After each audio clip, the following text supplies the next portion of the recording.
supporting innovations that mobilize people's energy and talents and help each other, working alongside public services. We've got very, very specific ambitions, what we want to achieve with this fund. First, we want to find innovations that harness different types of social action to make a positive difference across a range of outcomes. It's worth us here defining, I think, what we mean by social action. Can't hear me? Sorry, I'm pausing again because I've been told you can't hear me.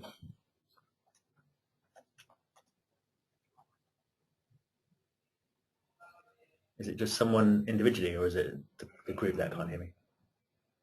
Right, just one person. Okay, great. Sorry for the delay. I think one person can't hear, but we'll continue, and hopefully that person will be able to hear us in a short time. So it's worth again explaining what we mean by social action, or how we define it. We define it as practical actions in the service of others, which is carried out by individuals or groups of people working together. So not mandated and not for profit. Done for the good of others, individuals, communities, and society. Brings about social change and or value, and includes the giving of time or money. This fund has a strong focus on building an evidence base for what social action can do in conjunction with public services. So therefore, we're looking at funding innovations and supporting innovations to do evaluation and understand how their work provides impact. We're also interested in scale. So we want to enable a small number of innovations to achieve impact at significant scale. So we mean reaching lots more people and benefiting more regions. From our existing priorities, so this is, we've had 5 calls already. So this would probably be our last open call within the Innovation Fund. We've made over 20 grants to different organizations across the country. Our existing priorities are helping older people to live well, helping people with long-term health conditions to live well, supporting young people to succeed and find employment, using impact volunteering to support and improve public services. I should probably define impact volunteering. It's volunteering that has a clear and direct impact on people's lives. More about that on our website if you just search our website for impact volunteering. And also the last call was about helping unemployed people improve their skills and get back to work. And on the right there you can see just a few of the organizations we've funded thus far. Now the Digital Social Action Fund, which is what we're talking about today, is still going to be looking at innovations within each of these 5 categories. So we don't want to venture too far from these 5 categories. We want to work with organizations that use digital technology within these 5 categories. So I'm just going to read through our criteria again. I think this is really important to check whether you meet our criteria. We want to know that you are able to demonstrate a positive impact on one of our priority outcomes already. So as I just mentioned, long-term conditions, aging, jobs, young people, and impact volunteering. You have to be able to demonstrate that you harness social action effectively, and also demonstrate that you're working alongside public services or to clear public service outcomes. I can't stress that enough. This is really about working alongside public services. We want to know that you've got an ambitious and financially sustainable strategy for growing your impact and reaching and benefiting many more people. So can you scale, and can you scale in a sustainable way? That's another incredibly important criteria for us. We want to know that you've got a commitment to rigorously measuring your ongoing performance. And we want to know where you think you are against our standards of evidence. And that's a document which is you can find on our website. There are 5 standards of evidence, and it's about assessing where you think you are in terms of demonstrating your impact. And we want to know you've got a competent management team who are open to challenge and support. So NESTA likes to be involved. We act more like it. Photos, memories, music, and one second, sorry. Documents are stored on your computer. My guess is you probably have a lot. One of our computers has decided to talk to us. You're only one hard drive crash, one forgetful moment, or one accident away from losing your computer files forever. Backing up your files onto CDs or flash drives is a good idea, but who really has the time to do it on a regular basis? Plus, what would happen? So all of that information was completely irrelevant to the fund. It was an advertisement from some American software provider. Anyway, and we want your competent management team, and it's really important that we know that you're open to challenge and support, because NESTA does not act as a traditional grant funder. We like to think of ourselves more as investors. So we want to support your business and your organization to grow by getting hands-on with support provided by us as a team, but also support we may be able to bring in from outside people that can help you grow. Our expression of interest form broadly breaks down along these categories. So as you fill out the questions we have, you'll see that they map onto what we have here. Some further things about the scope of this fund. Because we're working in partnership with the Cabinet Office, we are looking at innovations that are having an impact in England only. That doesn't mean you have to be an England only organisation. You can be a UK-wide organisation, but we're looking at for the impact on beneficiaries to be in England. We will fund private companies where we are convinced there is a sufficient enough public benefit. In those cases, we may work with the specific company to come up with a grant agreement that ensures that anything that we fund is publicly available, open source software, for example, or free to use for communities. But that will be a discussion we get in with each organisation as we go along. And it's, again, important for us to reiterate, I mean, NESTA funds has in the past funded a lot of early stage ideas, so concepts, new organizations. This is not what this fund is about. This fund is not targeted at very early stage ideas, things that are still in the concept phase, essentially. You must have an operational history and some real users that are using your platform or your service if it's non-digital at the moment. I mean, the digital social action field is a very, very broad field. It covers many kinds of activities that you can do online, just as the social action field covers so many activities you can do offline, from campaigning to volunteering to mentoring. So we've had to whittle this down to 3 priorities which we are most interested in. And we've done this by looking at our existing fund criteria, portfolio, and assessing what's important for us. So the first priority is supporting communities to take action in times of emergency. So this is really about building community resilience. When there are floods, when there is a heat wave or snow, how do communities come together to support each other through those sorts of circumstances? The slide here, which you'll see in front of you, is taken from an American app called, I've forgotten what it's called, there you go. It's an American app that allows people who are trained first aiders to respond to first aid incidents like cardiac arrest using their smartphone. So it's an app that alerts them to a cardiac arrest in the vicinity, tells them, gets them to work with 999 services to respond to them. It's modernizing a service using digital technology and having a real impact in a service where minutes make a difference to people's lives. I remember the name of this by the end, sorry, just in the middle of this is quite difficult. We're also interested in peer-to-peer or volunteer-led support in one of our existing priority fields, so health, long-term conditions, jobs, aging, young people, the ones I mentioned earlier on. Peer-to-peer and volunteer-led support has been around since the internet became popular. Forums provided, I use a lot of Money Saving Expert or NetMoms, for example. They're very familiar things to us. And we think there could be a lot more done in this territory around using social action. We're also interested in volunteer-led support, so that's where digital technology helps people provide volunteering support online. So rather than having to get all your volunteers together in an office or a space, they could perhaps have an impact on beneficiaries from doing that from their own home or via their smartphone. The slide here is got no social sort of value whatsoever. It's from a computer programming, a peer-to-peer website called Stack Overflow, where programmers post problems they have with a particular application they're developing, and other programmers help to answer those questions for them. It's tremendously popular and tremendously well-used service. I'm going to pass over to John now, who's going to talk a bit about our health priorities. Hi everyone. For those of you who didn't have sound right at the beginning, my name is John Loader and I work here in the lab at NESTA on the health team. And I shall be looking after the health and aging kind of applications for this strand of funding. So there's 2 aspects to we're looking for with respect to health under the category of digital social action. And the first is really around peer-to-peer or volunteer-led support. So we've funded a number of peer-to-peer programs in health. We're kind of strong believers that the power of patients to help one another, the power of the communities around those patients to help one another is very, very high. I think there's huge potential there, which is presently underexploited. But what we've been funding and the applications that we've typically seen have been for physical meetings and for face-to-face real-world interactions between patients, their carers, and the community around them, and health professionals.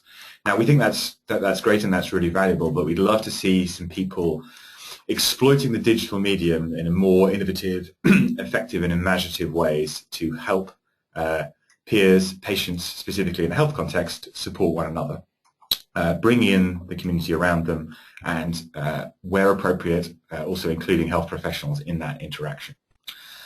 So that's I think the first way that health kind of fits into this broader social action call. And the second is around sharing data. So I think we believe that following the difficulty that kind of care.data, for those of you who are in the health field, you'll know about care.data. For those of you who are not, it was an attempt to encourage, or really to mandate, patient data sharing, so that a kind of giant database of everyone's health records would be made available to researchers and potentially private companies. And there was a great deal of public resistance to that, unsurprisingly. Now, we believe that in a health context, sharing one's data is important, that it generates tremendous public good, but that it has to be done absolutely with the consent of individuals. So we're interested in reframing donating one's data as, rather than a conversation about privacy and the invasion of privacy, being a conversation about what people can do for the public good. It's absolutely with consent, but it's also about presenting that differently. So we'd like to encourage people to share their data, particularly about health for the public good, under this call. So we're interested in innovative health projects that allow people to both record and appropriately share in a controlled way their data in a way that you can, where you as the applicant can show that really generates value for the public good. And I think it's important to state in that context that that would mean that the data, or at least the conclusions from the data, are made publicly available, given the appropriate consent issues. And so that completes, I think, for the time being at least, my explanation of what we're looking for in health terms. I hope that's clear, and there'll be plenty of time to answer questions. The last thing I want to just run through is the timeline. So at the end of this month, the call for expressions of interest, EOIs, closes. Now, those EOIs are relatively brief, as those of you who've looked further into the website will see. They tend to be about 2 or 3 pages long. And then during, so they're quite quick. So gives us the opportunity to go through those quite quickly and let you know whether or not we're interested in going further with you without your having to spend ages and ages putting together a 50-page application, which then doesn't go any further. So we hope that saves you a bit of time. And then, so by the end of August, we'll have winnowed that list down to a short list, and we'll get back in touch with you all and say, those of you who we'd like to work with, to put together a more complete, well thought through application. And we find it's best to work quite intensely and closely with applicants on the content of their application, just to help you put something together which has the best chance of getting through the selection panel. So late September, there'll be and then similarly at the end of October, there'll be a meeting of our selection committee, our advisory panel, who will give your application very tough grilling, and we will be, by that point, hopefully defending that application to the panel. And then, depending on whether you go to the September panel or the October panel, presuming you make it through, we will draw up a contract and milestones, and generally allow about a month to do that, simply because once one gets lawyers involved, there's always a little bit of a delay. And so we're looking for projects to kick off either at the beginning of October or at the beginning of November.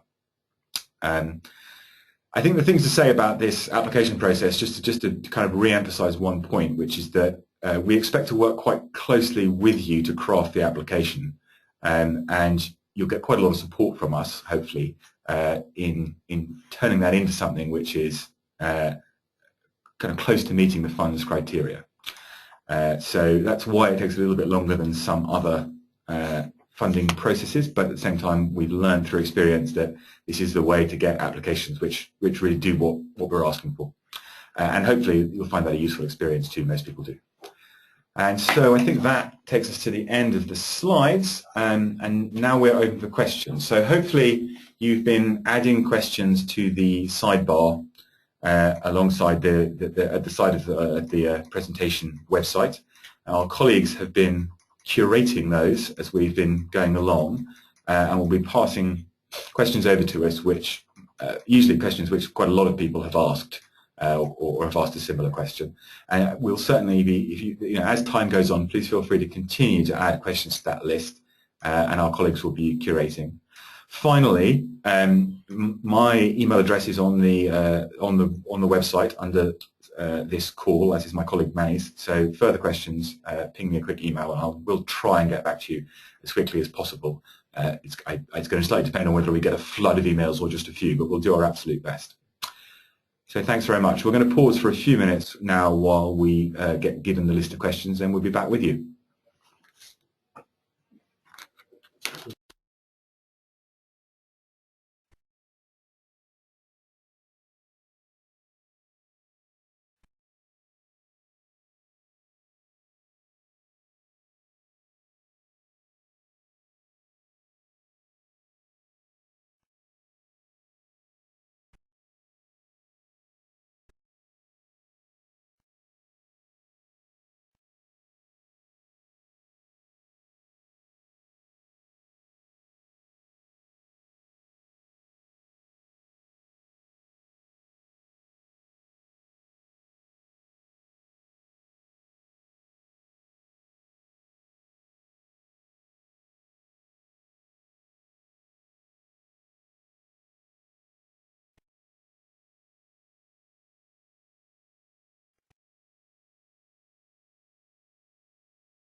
Yeah.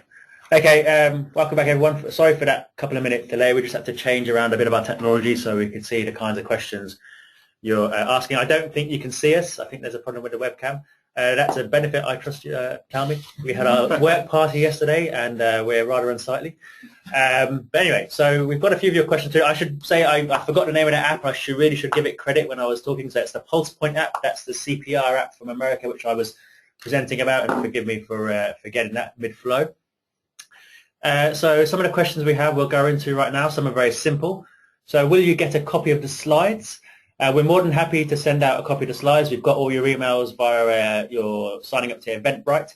So we will send those out. We have a question. Is this fund exclusively to not-for-profits, or can anyone apply? So it's not exclusively for not-for-profit. So if you are a private business, a social enterprise, a public sector organization, you can apply. The only exclusions are individuals. So we will not fund individuals through this fund. If you are a for-profit company, we will want to be reassured that the project we are funding has significant public benefit. And we will also want to enter into conversations with you and in our final contract and our final agreement to be assured that whatever we fund is publicly available, either through open source technology or free to use software, for example. We won't be funding stuff, I imagine, that's going to be closed and used purely to generate profit for for-profit companies. If you have any, by the way, I should say, if these answers aren't clear enough, please do respond via the chat, and my colleagues will let us know and we'll elaborate more. Do you want to take the evaluation one? Sure. So we've got a question which says, how do you feel about developmental evaluation? And it depends what you mean by developmental evaluation, actually, but I'm presuming that you mean evaluators who are working with you to develop the product as you go along and to help you improve and codify and iteratively hone your process and your product. And the answer to that is we feel very positive about that. It's something that we encourage. And we think that when one invests in an evaluation, you hope for a little bit more than a report at the end which says you did pretty well, but further research is required, which is unfortunately what one gets quite a lot of the time. But we would expect and ask for evaluators to give you helpful developmental insight along, as you go along. And I think particularly for software products, websites, and so forth, that iterative improvement is pretty important. So I'm sure it's something you're doing anyway, but insofar as that evaluators can help you do that, that's something that we encourage. So we're going off this list now? Yeah. Okay. So competent management team, someone's asked what we mean by that. We want to know that you've got the right people in place, essentially, to help you scale. So do you have a team that has the skills to, for example, manage a transition away from grant funding to more revenue funding? Do you have people in place who are good at using technology and understand the impact of the technology? Do you have a board that is bought into your scaling vision and is ambitious and, again, open to challenge and change? Really, what we want to know is, do you have a team that's right for the plans you have? I think we don't have any kind of specific things we're going to be judging you on. I can summarize it as, do you have the skill and will in your team to implement the sort of the changes you want and the level of scale you want? Next question. So apart from the employment priority, are there any areas concerning young people's social action which the fund might be keen to support?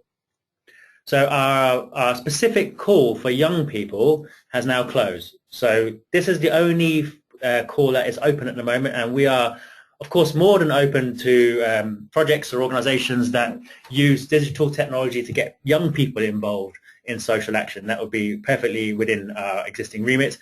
Of course, we do have our 3 priority areas, so that's helping in times of emergency, peer-to-peer or volunteer-led support, or data donation. But yes, young people is definitely a category, I think, which this comes under. Just, I think it's useful at this point just to talk about the impact volunteering category, which is quite a broad category. And when if your product catalyzes, encourages actually almost anybody to become an active volunteer, to work for the community around them, then it's possible to apply under that category, including young people. Can we go back to that slide? That was really good. There's a question I wanted to answer. The other one, sorry, the one you had with the written questions. That's it. This one. So there's a question here which is really good, I think, from Claire. It says, you're developing a new product and you have a few users and are building a more robust platform, but you'd like to apply in partnership with an established company applying their technology to your social action model. Is this okay? And I think we would consider this to be okay. I think we really would love to see partnerships between existing organizations that are interested in technology but don't quite have the skills within their organization to implement it.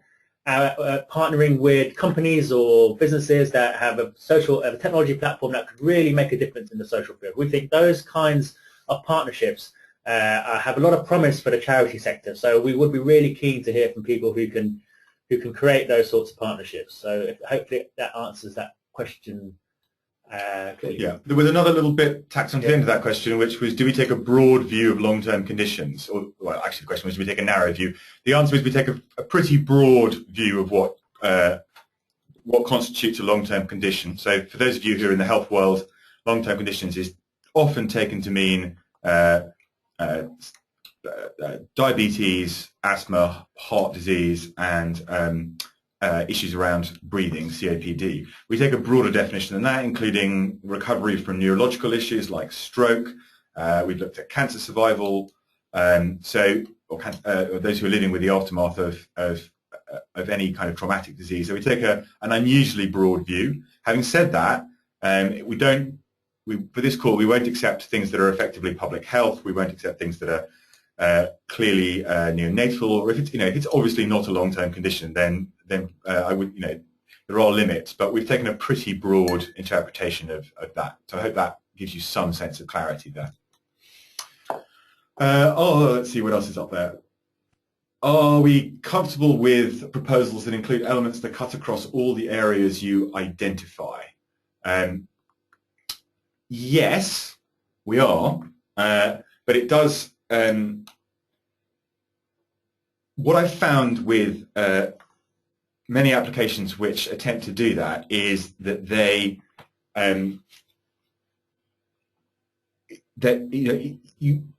to apply across more than one priority doesn't allow you to not have significant impact on the particular areas that we're asking for. So it's fine to have impact on several of them, but although that is quite unusual, but you don't effectively get, you can't have a small impact on lots of them rather than a big impact on one of them, if you see what I mean. So it's important that what you're doing isn't kind of diluted. I don't know. Take the next question. Which one are you going down in order, or are you just picking the ones that we can see? Okay. What was the question? Are you looking for apps? I guess if the app, we're not looking for a specific form of technology like an app because it's fashionable. I guess is the best thing to say about this. What we want to know is, does the technology have an impact?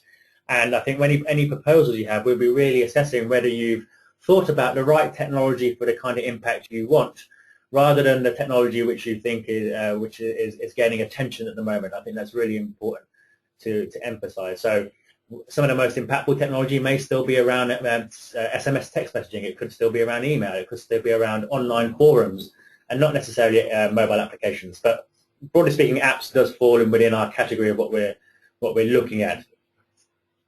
Are we looking for public service outcomes that have demonstrate a saving to the public purse? So not explicitly, we're not looking at that. However, we are looking at organisations that do have some form of a business model underneath them. And I think a lot of organisations that are targeting their services towards the public sector are finding that demonstrating a financial impact is a great way of generating sales within the public sector. So we're not looking for it explicitly. I think if you can prove that you're saving the public sector money, that's fantastic. That hopefully would help you form a robust business model, but it's not something explicitly we're looking for within this fund. Sorry, we're not going in any particular order with these questions, so we'll try and I'll cover all of them as we can. Do you want to pick one? Yeah, sure. So we're going to come with, there's actually a sudden flood of questions has come in, so we're going to try and pick up the pace a bit. So I'll pick a few that we can do relatively quickly. Can the application be co-funded from outside the UK, England? Yes, but the important point is that we'll look, our criteria is impact on beneficiaries in England. So where it's funded from, where the other places you're working, by the by. The point is that the money, the grant that we put in will be judged against, can only be spent here for the benefit of those individuals, and we're only going to judge it on that basis. So I hope that's very clear. I've got one here. So apparently a lot of you have been asking whether all three priorities need to be addressed in one bid, and I would say categorically no. We would probably only expect you to apply under one of the priorities. So helping in emergencies, we'd like to apply for that, rather than thinking, oh, it could also be peer-to-peer support. You don't need to do that. One of the priority categories is more than enough. Could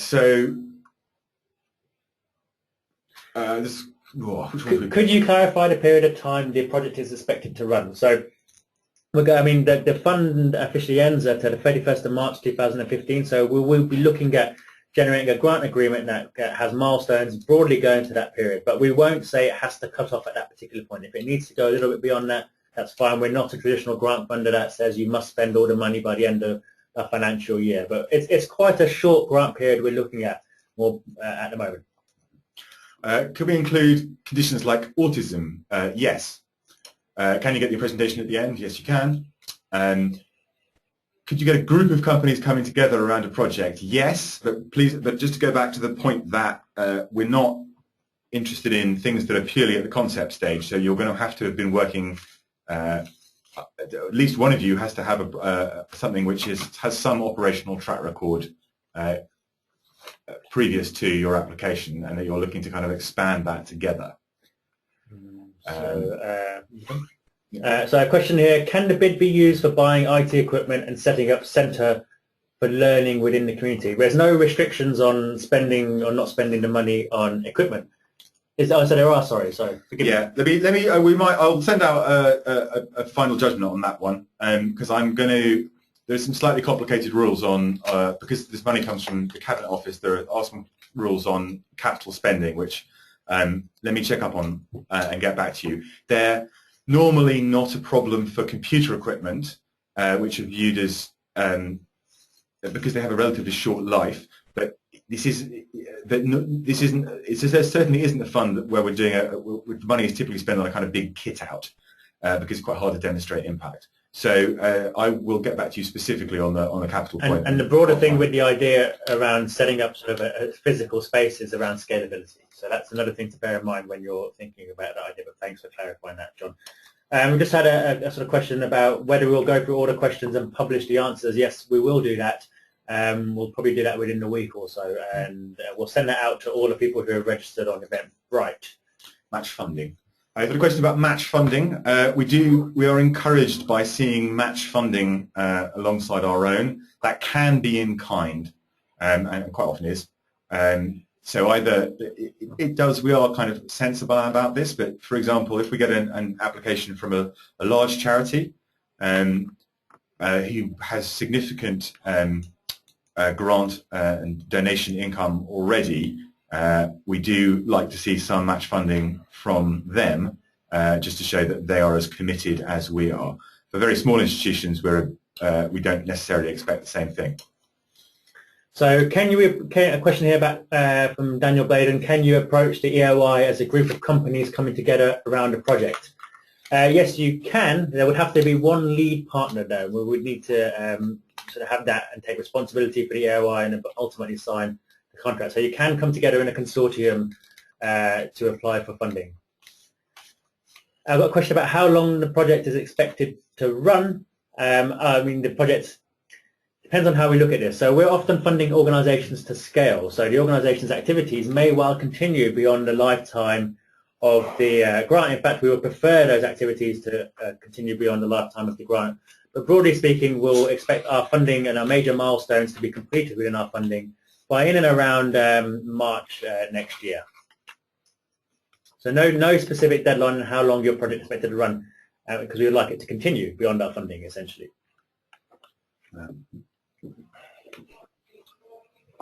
Could you expand on the level of operational history an organisation should have? This has come up a couple of times. So it goes back to one of the purposes of this fund, which is that we're looking for ideas where we can see a road to significant scale over time, and that's pretty difficult to see with confidence for something that's just a concept. So we are looking for people who can demonstrate some operational track record, so some real customers or users, preferably kind of useful numbers. So we're not talking about one or two, but tens, hundreds as a kind of a minimum. However, of course, one of the criteria that we will apply has been explained before is how confident are we about scaling, and therefore if we feel that an application comes from something that's still very new, it's unlikely that we're going to be able to have that confidence. However, sometimes we see ideas that we think are so impressive that even though they're relatively new, we still back them in this context. But it's vanishingly unlikely that we'll back anything that's at the concept stage. In fact, it's fair to say that we just won't. Yeah. So a question here about, can we provide an example of what we mean by working closely with public services in the context of this project? And specifically, is it around delivery? So I think there are a range of sort of levels at which people work with public services in the context of social action. So it can be social action that is very directly involved in delivering a public service. An archetypal one may be working in libraries or getting volunteering with in your school or in with the police service, for example. And there may be other forms of activity which are related very closely to public service outcomes, for example, some activities around young people, but aren't necessarily directly working with public services in that delivery. So what we would want to know is that, are the outcomes that you're delivering closely aligned with key public service outcomes? It's a rather fuzzy phrase, I know. The best way I think someone's explained it to me is, so one of my colleagues does a boating trip with young people every summer, and it's self-funded by the young people and through charitable donations. Now, if she wasn't to do that, that's social action, she's volunteering doing that. If she wasn't to do that, the public sector would not do it. So that for us isn't a strong enough outcome for public services. Yeah, I mean, I think just to give you, I mean, in a health context, most of the health and well-being goals that you would seek to achieve in working with patients are shared by the public sector, and therefore it's not in a health context too difficult to. I mean, if you're working to improve the health of the public under most reasonable definitions, it's something that where a senior NHS person would agree that you're working for the same goals that they are. So that's pretty good. There are a couple of questions about this point about public benefit and kind of open sourcing and open data and so on and so forth, which I think would be helpful to just to clarify a little bit. This is all about public benefit as opposed to private benefit. So this is one of the areas and one of the moments where we are massively legally constrained in spending charitable funds to ensure that it's for the benefit of the public. So what that means is quite dependent on specific cases. So we don't necessarily always insist that everything is made open source. We don't always insist that data is made open. But we will have a quite probing conversation with you to make sure that we're maximizing the public benefit of the money that we're giving here. And I'm sure you'll understand that as a charity and as a charity giving out both our own money and government money, we absolutely have to do that as diligently and forcefully as we can. And so it will be through a process of negotiation. We will talk it over with you. We're quite sensitive to people's kind of real concerns in this area, and quite very sensitive to what's practical and realistic. But that's what we're going to be seeking, and it's important that you understand that, I think. So a question over whether ventures which have already received Cabinet Office funding will be eligible for this funding. Yes, there is no sort of exclusion. If you're already receiving Cabinet Office funding through another stream, then there's no exclusion for applying for funding for this fund. Can you use part of the budget for advertising and marketing? Now there are strict rules from go along with government funding around advertising and marketing. I think it's broadly speaking, is it 10%? Yes, roughly 10% of the fund can be used for advertising and marketing. We'd want to know what the advertising and marketing is, but yes, you can use a small proportion of the fund on advertising and marketing. Can we define what a track record can be? Could a prototype count? So if you have done a prototype and it's shown some impact, then I think that would count. So you have to have already rolled it out, tested it in a particular area. That will be fine for this fund. What we mean by what we are trying to sort of discount are ideas that are still at the conceptual phase. So people who think that something would work, haven't tried it, and are looking for sort of startup funding or seed funding. So that's not what this is about. But if you have tested or tried something and it is working, then please do consider it for application. There was another question further up which I didn't answer around if you're doing something offline that you want to bring online. I think that, can we find that one? It's right at the top, I think. I can't find it now, but someone had asked whether you're not doing anything digital at the moment. It's the work you're doing offline, but you'd like to take it into the digital arena. Again, that's something we would like to hear applications from. So if you are doing particularly stuff around peer-to-peer support, I think is where this is most relevant. If you're doing stuff in the real world in the offline world, around peer-to-peer support, and you think there's a strong value add by taking it online, then I think that would be eligible for this fund. We wouldn't consider that a new idea. Yeah, I think that's really important. I'd just like to re-emphasize that. So translating stuff into the digital world, and also bringing stuff from other countries which hasn't yet happened in the UK. All of these are places where we can have confidence in the impact that your technique has for social good, which serves the purpose of some kind of track record. I've got a couple of quick questions here. About disability, are you really talking about lifelong conditions rather than long-term conditions? And the answer is yes, we essentially are talking about lifelong conditions, and we would consider an application on the basis of patients with disabilities. I've got a question here which says, the EOI form asks, what innovations have you learnt from? Are you referring to your own internal innovation or external we've evaluated? External, effectively. So we're interested in the heritage of your idea, the extent to which we can look at a body of innovations that are going on of which you're a part or an exemplar, which helps us understand where you're coming from or what you're doing. Is there a minimum number of users we need to be working with in order to apply? I'm really reticent to put a number on that, simply because there are some rare conditions or people who you're working with in a very, very intense way, where actually small numbers could be quite significant. I'd say typically we've kind of 100 has been a kind of a minimum, but I wouldn't say that that's hard and fast. But that gives you a sense of where the minimum has been hitherto. And I think in the digital world, there are we're definitely prepared to hear from interesting people working with fewer than that. Okay, some other ones to go through quickly. So do online projects need to be open source? It's often hard to make open source projects financially sustainable and scale well. So no, they don't have to be open source. But we want projects with a business model. But if you are a for-profit company, we probably will look much tougher, look upon you much in a more tougher way around how you make that platform available to the public. There was another one. Does an organizations have to have a history of delivering IT or tech projects? No, you don't. I think, but we will be looking at your capabilities of being able to implement your plans around IT and technology. And if you don't have those skills, I would suggest looking at who you could partner, who already has a platform or piece of software that may support your project rather than start something new.